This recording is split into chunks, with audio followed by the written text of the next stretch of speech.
At this point, gosh.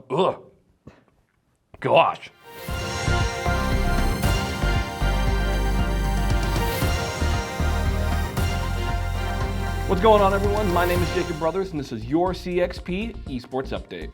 After 24 hard-fought weeks, the Overwatch League playoffs are just about set. In order of seeding, the Fuel, Shock, Gladiators, Outlaws, Reign, Spitfire, Mayhem, and Defiant will be representing the West, while the Dynasty, Dragons, Fusion, and Spark represent the East. Thanks to being top seeds, the Fuel, Dynasty, Shock, and Gladiators have already moved on to Winners Round 2, where they'll be able to pick their opponent after the first wave of matches. It feels like for the first time, the playoffs will actually be competitive. The story of the East is that the Dragons and Dynasty take turns being the best team and beating each other. At this point, the Dynasty appear to have the upper hand as they dominantly won almost all of their matches and lost only to the Spark this stage. Dragons, on the other hand, have lost to the Charge as well as the Dynasty. The top two ranked Western teams, Shock and Fuel, have been inconsistent. For this entire stage, the Fuel played and defeated only middle to lower tier teams. When they played a top-ranking team, the Outlaws, they got demolished during their own homestand. The Shock, a team who should kill their opponents, came out of the Countdown Cup 3-3. Out of the wins, they beat the low-hanging fruit of the Eternal Spitfire and Reign, but the Spitfire and Reign took them to a Game 5. Beyond that, the Shock lost to the Justice, Defiant, and Outlaws. The wins came after the losses, so maybe they can take that momentum into the playoffs. The Gladiators are one of the favorites to win the whole thing after winning both the Mid-Season Madness and Kickoff Clash tournaments. Besides that fact, they were also undefeated this stage. The only spin zone for opposing teams is that every team the Gladiators beat this stage were either middle of the pack or low-hanging fruit. With all of that said, playoffs are a clean slate for all teams as the playoffs will be on a new patch. In Overwatch, the team who adjusts to the meta the best wins. Call it a strength or weakness of the league, but that's how it goes. The newest hero, Kiriko, will finally be seen in playoffs, shaking up team compositions immediately. We'll be meeting again before the Grand Finals, but here are my predictions for the winners bracket rounds. In Winners Round 1, the Fusion beats the Spitfire, the Dragons beat the Spark, the Reign beat the Mayhem, and the Outlaws beat the Defiant. In Winners Round 2, Dallas picks the Reign and wins, the Shock picks the Fusion and wins, the Gladiators pick the Outlaws and win, and the Dynasty plays the Dragons and loses. In Winners Round 3, the Fuel beats the Dragons and the Gladiators beat the Shock. The next time we record, we'll see if the Fuel and Gladiators are the remaining teams in Winners Round 4. Playoffs begin on October 30th in LA and run through November 4th. The championship team takes home the coolest trophy in esports as well as $1 million. Be sure to catch the action in person or on the Overwatch League YouTube channel.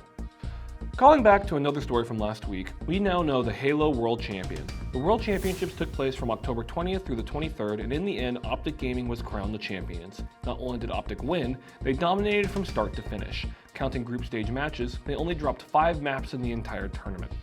Once they reached the bracket, Optic swept Gamers first, swept Sentinels, swept Native Red, lost to Cloud9 to force a Grand Finals reset, and then swept Cloud9 in the reset.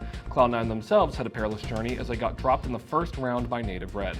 After being dropped to the losers bracket, they had a run of their own, having only dropped 2 maps as they made their way to the finals. In the Grand Finals itself, it appeared that Cloud9 had all of the momentum. They reset the finals with a scoreline of 4-1. All they had to do was keep up the pressure, but Optic decided to flip the switch to prove that not even Cloud9 was on their level. Besides the finalists, the teams placing 3rd through 5th were Native Red, FaZe Clan, and Sentinels.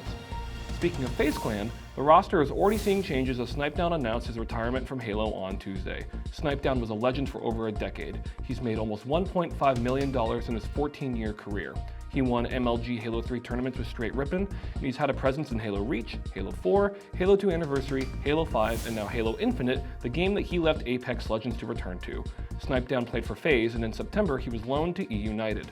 During his time with E-United, they were always top 10, but never top 5. In the World Championship, E-United placed 8th. Fans are slightly certain that Snipedown will be returning to Apex Legends either with his own squad or with FaZe Clan. The X Games might become even more hardcore with the addition of esports. On Wednesday, the MSP Sport Capital announced their acquisition of majority ownership of the X Games from ESPN. In that announcement, MSP revealed that they're bringing aboard CEO Steven Flissler, who used to be the vice president of original content for Twitch. Steven was the executive producer of ongoing tournament series Twitch Rivals, and he has come out to say that while plans can't be shared yet, the company is, quote, excited to integrate competitive gaming into the X Games and especially at our live events, end quote. This move also involves the X Games being watchable on Twitch and YouTube. We don't know what esports will be present at the X Games yet, but this could not be more awesome. MSP, I happen to be the best Disney Extreme skateboard player on the planet, and I'm only a phone call away. Riot Games could be trendsetters once again as they're about to launch the alpha version of their new Path to Pro competitive game mode called Premier. The mode allows players to create a team of 5 to compete against other teams in divisions. You can even make your own team name and logo. These divisions will have their own seasons and teams will participate in weekly matches as well as tournaments. The teams who do the best after a few weeks can qualify to win the division championship. This mode will feature the full competitive experience with a pick and ban system for maps and all things of that nature. In a press release, Riot stated that the alpha will only have about 60% of the planned features and the alpha will only be available to players in Brazil. If this game mode works the way it's designed, this could change the face of esports. Players being able to have an automatically run esports league that can move teams along the path to pro is a feature that other games would not be able to ignore. Time will really tell if it'll work, but I hope that it does. Last but not least, it is Call of Duty release week. It's that wonderful time of the year where we buy the game that is definitely not identical to Modern Warfare 2019. As tradition for a new COD release, various platforms are holding launch tournaments and we wanted you to know about a few of them. Checkmate Gaming is giving away at least $28,000 across a bunch of different search and destroy tournaments. The tournaments feature matchups of all roster sizes. Game Battles is also holding 4v4 tournaments that span across a $15,000 prize pool. Lastly, the Florida Mutineers are holding a $25,000 search and destroy tournament. If you're looking to take launch week seriously, check them out. In COD League news, we now know the full schedule of play. We'll show you all the dates right now, but as far as major lands go, the league hosted Major 1 is happening December 15th through 18th, the Boston Breach Major 2 takes place February 2nd through 5th, the Optic Texas Major 3 will be happening March 9th through 12th, the New York Subliners Major 4 will happen April 13th through 16th, and finally, Toronto Ultras Major 5 will take place May 25th through 28th. Santa's on the way because starting in December, we have Call of Duty goodness every single month. And that was your CXP Esports Update. For more, check out our stuff at cxp.gg. Don't forget to like and subscribe, and we'll be seeing you very soon.